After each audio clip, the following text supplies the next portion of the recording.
Fala galera, em 4 de fevereiro de 2020 eu fiz um vídeo aqui no blog sobre o ranking de dívidas dos clubes brasileiros com a União Federal, dívidas abertas, a partir de um levantamento da Procuradoria-Geral da Fazenda Nacional, que lançou naquela ocasião um aplicativo gratuito chamado Dívida Aberta.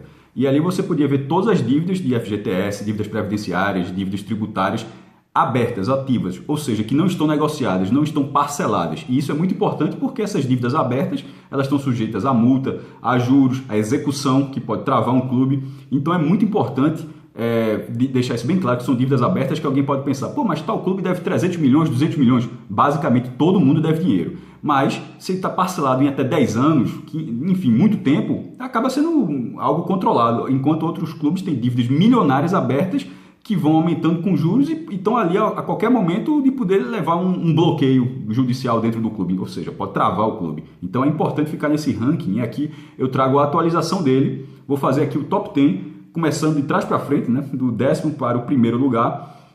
Primeiro vale uma ressalva, o líder de 2020 era o Cruzeiro com 261 milhões. Só que o Cruzeiro, em outubro, mesmo rebaixado na segunda divisão, ele conseguiu fazer um acordo com a Procuradoria-Geral e parcelou 185 milhões em 145 meses, meu amigo. É muito tempo, ou seja, vai dar para resolver durante mais de uma década. E daqueles 261, ele parcelou 185. Aí fala, pô, e o restante? O restante, ele teve um desconto, grande parte do restante, ele teve um desconto sobre encargos, multas e juros, justamente para virar 185, daí o acordo.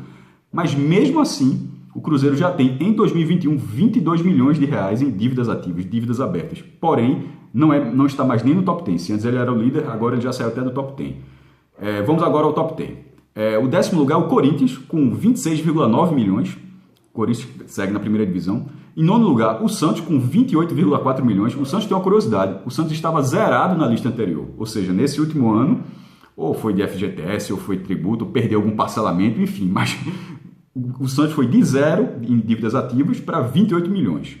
O 8º lugar é o Botafogo do Rio de Janeiro com 33,7. E aí o Botafogo é justamente a ressalva sobre aqueles times. Pô, tal time deve tanto. O Botafogo deve muito. O Botafogo tem 318 milhões em dívidas parceladas.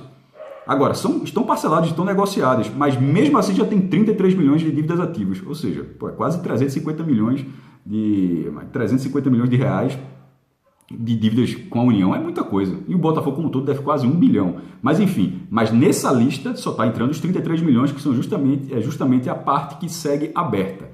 Seguindo, vem o Figueirense em 7º lugar com 50 milhões. Aqui vale outra curiosidade. O Figueirense, eu somei dessa vez o Figueirense Futebol Clube LTDA. O Figueirense tem 2 CNPJs, o Figueirense Futebol Clube e o LTDA, o clube empresa que foi criado lá, no mesmo endereço, ali em Florianópolis, tudo certinho, mas que já contraiu 11 milhões, já tem 11 milhões, somando com o outro, teve esse acréscimo do Figueirense entrando no top 10. O Figueirense não estava no top 10. Depois agora vem os 3 clubes pernambucanos, em sequência, nas mesmas colocações de 2020, inclusive. Santa Cruz é o 6º lugar com 53,7 milhões, e do trio de ferro do Recife, foi o único que conseguiu reduzir, que o passivo do Santa nesse quesito estava em 57. Depois, na 5ª posição, vem o Sport com 71,3 milhões. O Sport estava com 62, não resolveu nada. E esses 62 milhões do Sport era justamente quando ele perdeu 14 parcelamentos. O Sport tinha as dívidas negociadas. Aí naquele colapso pós-rebaixamento de 2018, perdeu 14 parcelamentos, virou esse bolo. Como não resolveu nada em 2020, juros, multa, outras dívidas, de 62 para 71, 14% em um ano. Precisa resolver, meu irmão, bronca é grande. 4º lugar, o Náutico, com 80 milhões de reais. E aí uma outra bronca grande pela capacidade de receita do clube. O Náutico para 2021 tem um orçamento de 12 milhões de reais. É um orçamento bem conservador, mas mesmo que fosse menos conservador, seria 20 milhões. O acréscimo orbitaria por aí. E tendo 80 milhões de dívidas correndo com o governo federal, com a União Federal, é bem preocupante. O Náutico, inclusive, é o recordista de pendências. Porque nessas dívidas, não é uma dívida de 30 milhões, uma dívida de 80 milhões, não é assim. É a soma de dívidas, soma de pendências abertas. O Náutico é o recordista do Brasil, tem 184. O Trio de Ferro tem 431 pendências abertas. Pensa na quantidade de assinatura que a turma teria que fazer se chegasse aos acordos. O Náutico teria que ter 184 de Edno Melo, que é o atual presidente, né, em 2021. Seguindo agora para o pódio, que tem o Vasco recém-rebaixado em 119 milhões, ou seja, um problemão para o Vasco, porque não terá cota da primeira divisão em 2021, não tem mais a cláusula paraquedas. cai lá daquela dinheirama que o Vasco ganhava por um valor bem baixo. Seria 6 milhões a cota base, mas o Vasco deve pegar o pay-per-view, que deve ficar em 15, 20 milhões por aí, mas é algo muito abaixo do que ele vinha recebendo e tendo 119 milhões de reais em dívidas abertas, em dívidas que estão ali, podem ser executadas a qualquer momento, podem fazer um bloqueio no clube a qualquer momento, é algo bem preocupante. Segundo lugar, o Fluminense. O Fluminense, em 2020, só tinha 23 milhões de reais. Aí pulou para 125, aí fala, pô, o Fluminense contraiu 100 milhões em um ano, não acredito. O aplicativo ele não deixa isso claro.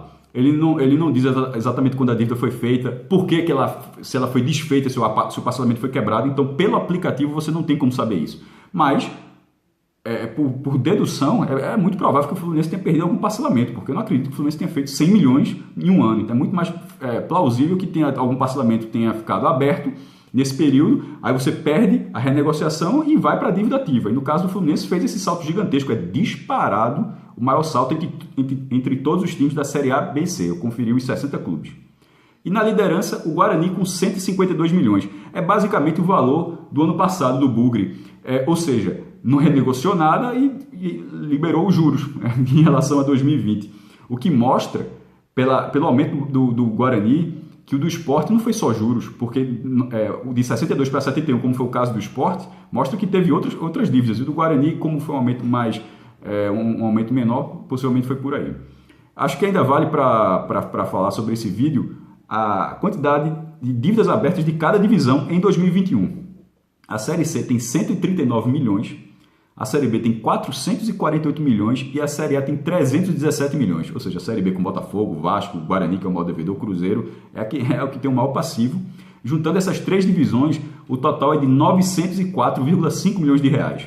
Em 2020, esse mesmo total, com esses 60 clubes, não eram os mesmos 60, né? Porque teve gente que subiu da D para C e gente da C que caiu da C para D. Mas considerando as divisões, ou seja, não exatamente os mesmos clubes, em 2020 o total era de 896,3 milhões de reais.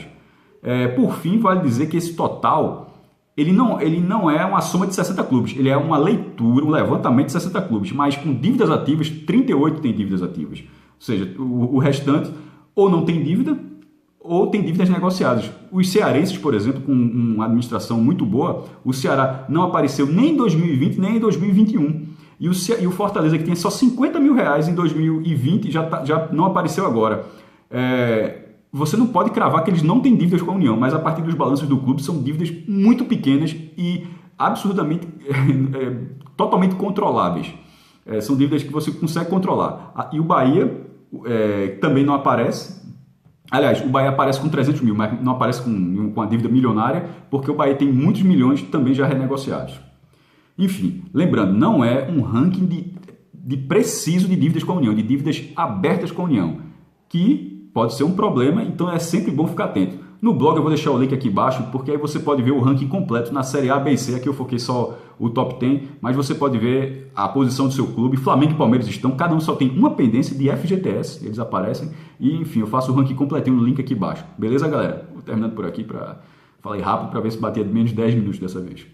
Um abraço a todos.